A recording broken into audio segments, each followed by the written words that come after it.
the first president of the Federal Republic of Nepal.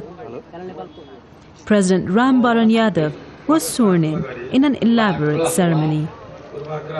The sequence of events leading to the presidential elections has been tumultuous. In April, former Maoist rebels won an historic election, an election for an assembly to write Nepal's new constitution. The assembly abolished the 240-year-old monarchy, and it took 3 months to replace the head of state.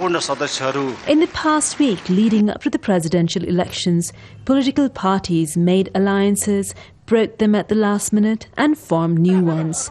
Former Maoist rebels have the highest number of seats and were expected to lead the government.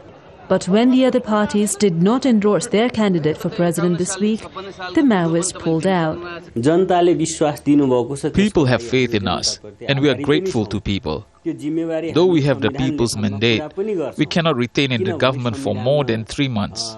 We do not have a majority alliance, and to form a government, we will need that alliance to retain ourselves for more than a month. All of the parties had promised to form a government of national unity while the new constitution is written. But it is not turning out that way. Without the Maoists in power, analysts fear a bumpy ride. If the Maoists themselves insist that they will not go into government, then nobody is going to push them at it. And another kind of political polarization will begin. And there is plenty of scope for a discontented political party to bring down a government. Nepal had been reeling under crisis after crisis.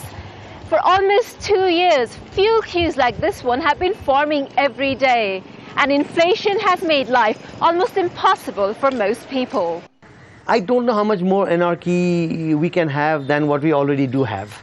The country essentially has been without a government for 1.5 years, 2 years now. Nepal might have its first president, but he's only a powerless figurehead. There is no prime minister and no cabinet. While the politicians feud over forming a coalition, Nepal has no government and no direction at all. Subina, Shrestha, Jazeera, Kathmandu.